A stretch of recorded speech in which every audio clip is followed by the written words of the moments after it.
Chaque semaine, dans l'émission, nous vous présentons des films de glisse. Nous parlons donc des riders, mais beaucoup moins souvent des réalisateurs. Riding Zone a voulu voir ce qui se passait derrière les objectifs et nous sommes partis à la rencontre de 6 réalisateurs de l'extrême.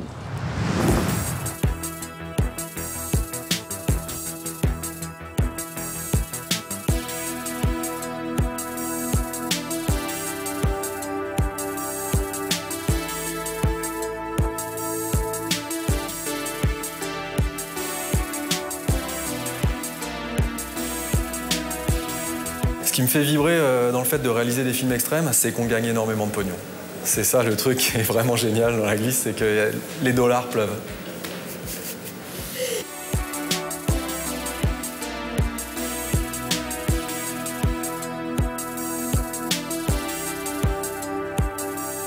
Alors qu'est-ce qu'un réalisateur de l'extrême? Je pense qu'il y a plusieurs définitions. Il y a ceux qui vont se positionner du point de vue très bordé du sport extrême et donc qui vont te parler de vagues énormes, de conditions climatiques extrêmes ou du reportage de guerre aussi, parce que ça aussi, on peut considérer que c'est un réalisateur de l'extrême. Moi, je pense que c'est plutôt une attitude.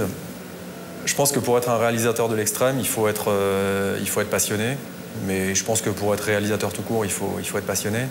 Je pense que si on aime vraiment ça, et qu'on tous les jours on sort et on filme, il va se passer des choses. Il suffit d'aimer ça et de pas compter, quoi.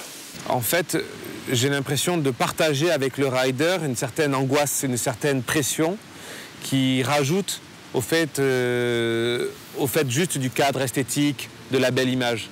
En fait, quand tu as cette pression, avant, par exemple, surtout en snowboard, avant que la personne saute sur un saut de 40 mètres, tu as cette pression, tu partages avec le rider. Il y a une certaine corrélation qui se passe entre le rider et le cadreur qui est hyper intéressant.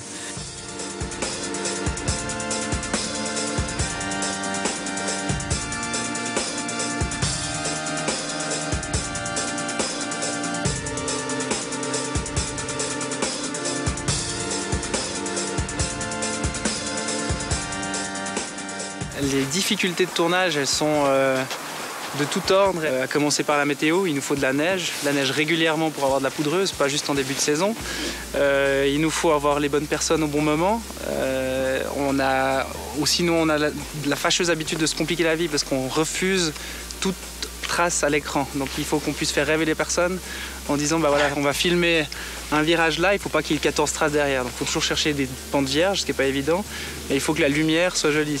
En général, les difficultés sont d'ordre technique, donc c'est souvent lié au climat, soit un taux d'humidité extrême, ou un froid intense, ou des angles difficiles à trouver. Du coup, on installe le matériel et puis on fait un peu des acrobaties. Moi, j'ai pas vraiment de limite. Pas en termes de prise de risque évidente, parce que dans les vagues, j'ai clairement des limites. Quand c'est trop gros, c'est trop gros. En ski snowboard, on est mené à se mettre dans des endroits, des zones à risque, notamment pour les avalanches. On a l'occasion de travailler sur d'autres sports, d'autres saisons. Il n'y a rien de plus compliqué que de travailler en montagne en hiver. Alors moi, je viens de ce milieu-là. J'ai fait de l'alpinisme, j'ai fait des courses à mon niveau. Je connais un petit peu les codes et les langages de ces pratiquants et j'essaye d'être le plus invisible, le plus discret possible et de prendre ce qu'il y a à prendre.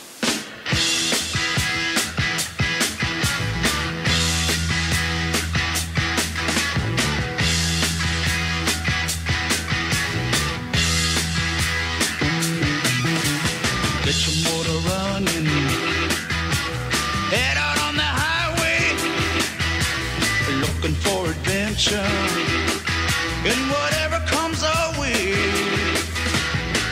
Yeah, darling, go make it happen, take the world in a loving embrace. Ce que je recherche quand je suis dans ces situations, dans ces groupes, dans cette communauté, c'est à être invisible. Donc je fais un choix de matériel très pointilleux, je prends le moins de matériel possible, pour être le plus léger possible, pour être invisible, tourner autour des situations. Et finalement, l'idée c'est de capter le moment, c'est capter la magie du moment et vraiment ce qui se passe dans le réel. Et je reçois beaucoup de mails suite à ce documentaire I Believe I Can Fly ces gens me disent, on n'a pas le sentiment d'être passif devant l'écran, on a l'impression d'être parmi vous.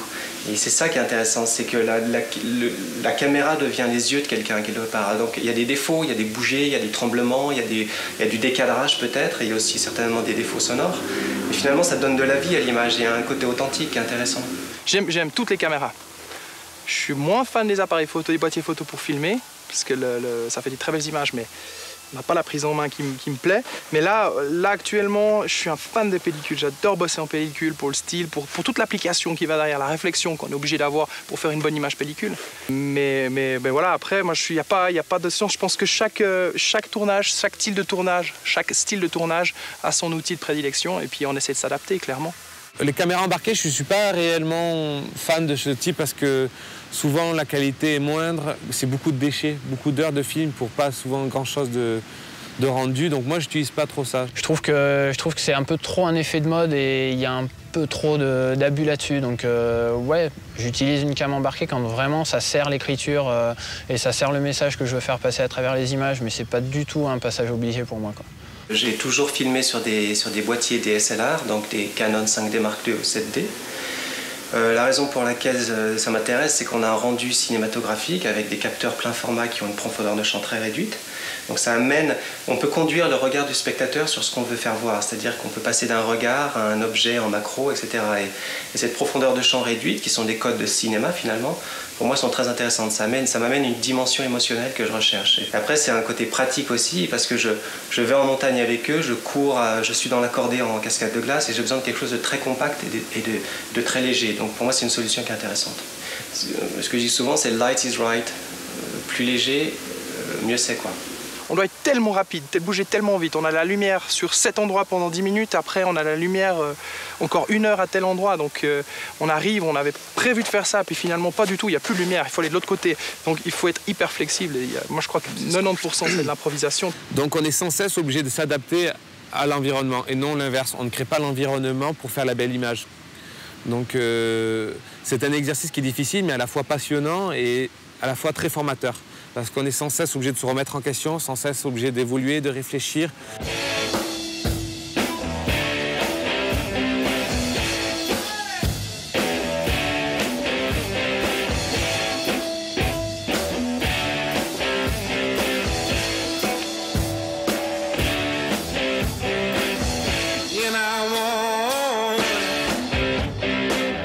La vraie difficulté, enfin nous, le vrai but, quand je réfléchis à un projet, c'est d'innover. C'est ça la vraie difficulté.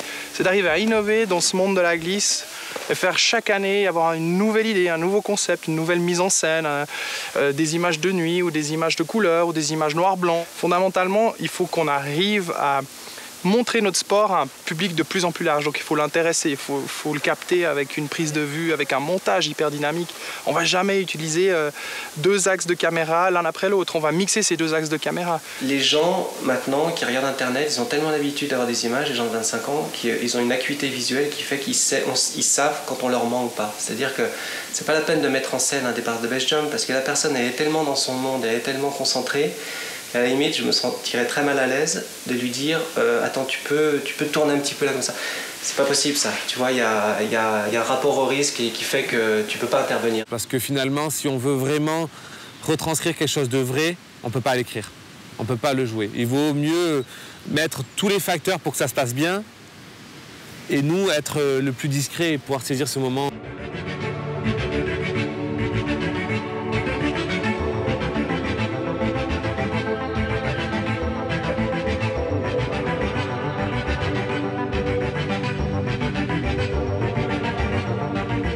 Alors les conseils qu'on peut donner à un jeune réalisateur, c'est déjà d'avoir une vision, mais ça c'est vrai dans tous les projets, c'est de ne pas essayer de copier, s'inspirer forcément, parce que la création à partir de rien, moi j'y crois pas, à moins d'être vraiment un génie. S'inspirer et essayer de savoir ce qu'on veut raconter et surtout raconter des choses. Parce que l'image, une image extrême est forcément détrônée par la prochaine image extrême. Une image de haute qualité sera détrônée par la prochaine image de haute qualité. Si on n'a rien à dire, il faut se taire. Et je pense que chacun d'entre nous, quelqu'un qui met 3 000 euros de côté, un petit jeune, peut aller filmer. Après, c'est une question de pratique, de se faire un œil et de trouver surtout une histoire, parce qu'on parle beaucoup sur des forums internet de matériel. Il y a une espèce de course au matériel, toujours avoir la dernière technologie.